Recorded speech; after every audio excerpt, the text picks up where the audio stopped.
Pada video kali ini yang akan dibahas adalah bagaimana sih kita bisa mengetahui dasar dari analisis farmakoekonomi. Di mana analisis farmakoekonomi itu merupakan cara yang komprehensif yang digunakan untuk menentukan pengaruh ekonomi dari alternatif terapi obat atau intervensi kesehatan lain.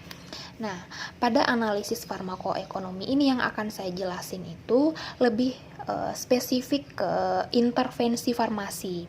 Di mana pada intervensi farmasi, farmakoekonomi itu digunakan untuk menilai apakah tambahan keuntungan dari suatu intervensi itu sepadan dengan biaya tambahan dari intervensi tersebut.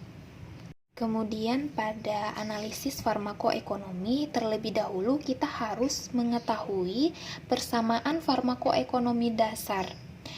Seperti pada gambar ini. Jadi sisi sebelah kiri dari persamaan ini menunjukkan input atau biaya yang digunakan untuk mendapatkan produk atau pelayanan farmasi.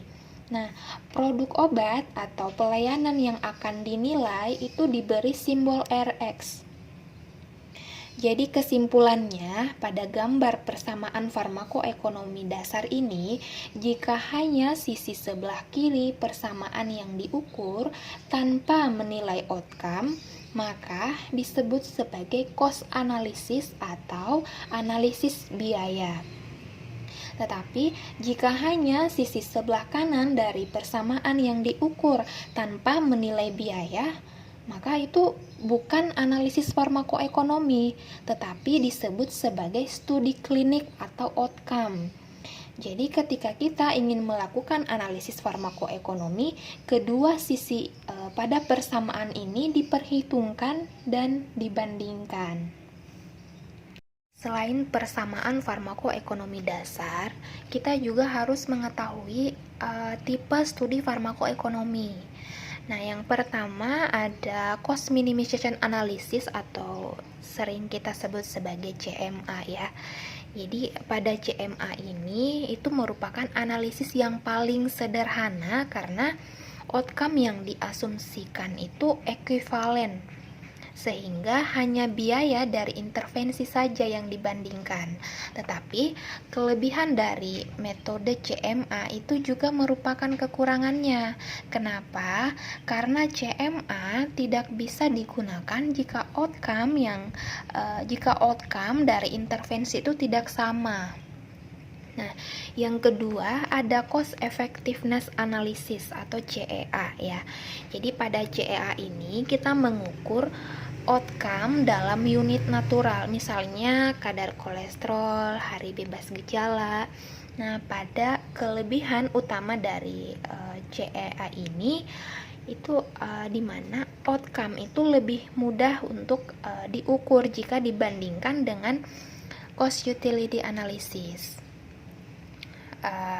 Di mana pada klinisi ya lebih familiar dengan mengukur outcome kesehatan tipe ini karena outcome tersebut selalu dicatat atau dievaluasi dalam uji klinik maupun praktek klinik. Tetapi untuk kekurangan dari CEA ini itu kita tidak bisa membandingkan program dengan tipe outcome yang berbeda. Misalnya, saya ingin membandingkan implementasi klinik dari antikoagulan dan diabetes, itu tidak bisa digunakan untuk CEA. Kenapa? Karena outcome klinik yang diukur dinilai dalam unit yang berbeda. Seperti pada antikoagulan, misalnya parameternya itu kan prothrombin time ya. Sedangkan pada diabetes itu untuk parameternya itu kadar glukosa darah. Jadi kita tidak bisa mengukur menggunakan CEA disebabkan karena untuk penilaiannya itu dalam unit yang berbeda.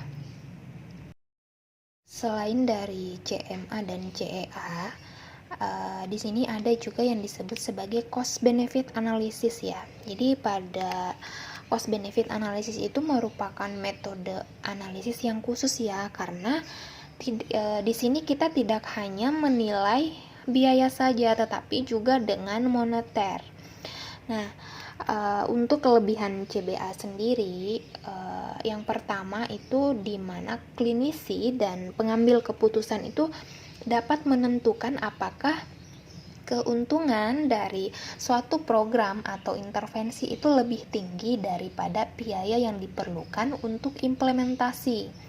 Selain itu, kelebihan CBA juga di mana klinisi dan pengambil keputusan itu dapat membandingkan beberapa program atau intervensi dengan outcome yang sama atau bahkan outcome yang sama sekali tidak berhubungan.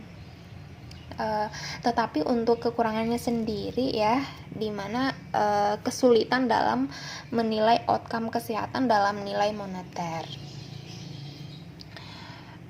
Kemudian yang terakhir ada cost utility analysis, di mana pada CUA ini kita tuh mengukur outcome berdasarkan tahun kehidupan yang disesuaikan dengan pertimbangan utility ya, dimana untuk parameternya itu dengan rentang dari skor 1 ya, itu untuk nilai kesehatan yang sempurna. Kemudian pada gambar ini itu juga merupakan dasar ya dalam analisis farmakoekonomi. Jadi misalnya kita ingin melakukan penelitian tentang analisis farmakoekonomi. Yang pertama itu kita harus punya evidence. Kita tidak asal memilih saya mau mengambil CMA sajalah atau cost minimization analysis saja karena metode itu merupakan metode sederhana. Tidak ya. Jadi kita ketika kita ingin melakukan penelitian farmakoekonomi itu disesuaikan dengan evidence yang ada dan menjawab beberapa pertanyaan. Yang pertama, apakah ada evidence tentang efektivitas intervensi? Kalau misalkan jawabannya tidak ya, untuk penelitiannya kita cuman meneliti cost analisis saja. Tetapi kalau misalkan jawabannya iya, lanjut lagi ke pertanyaan selanjutnya, apakah efektivitas intervensi itu diperlukan? Nah, kalau misalkan diperlukan, barulah kita bisa menganalisis dengan menggunakan tipe cost minimization analysis. Tetapi kalau misalkan tidak, nah kita harus melihat lagi, dapatkah semua outcome dinilai dalam istilah moneter? Kalau misalkan iya, jawabannya sudah jelas. Berarti kita bisa menganalisis dengan menggunakan tipe CBA atau cost benefit analysis ya. Nah, kalau misalkan jawabannya tidak, kita melihat lagi, dapatkah outcome diukur sebagai quality adjust life years? Kalau misalkan iya, sudah jelas ya, kita menggunakan cost utility analysis. Kalau misalkan tidak, barulah kita menentukan atau mengambil tipe yang CEA atau cost effectiveness analysis. Jadi seperti itu. Ketika kita ingin melakukan penelitian analisis farmakoekonomi itu harus jelas evidence-nya.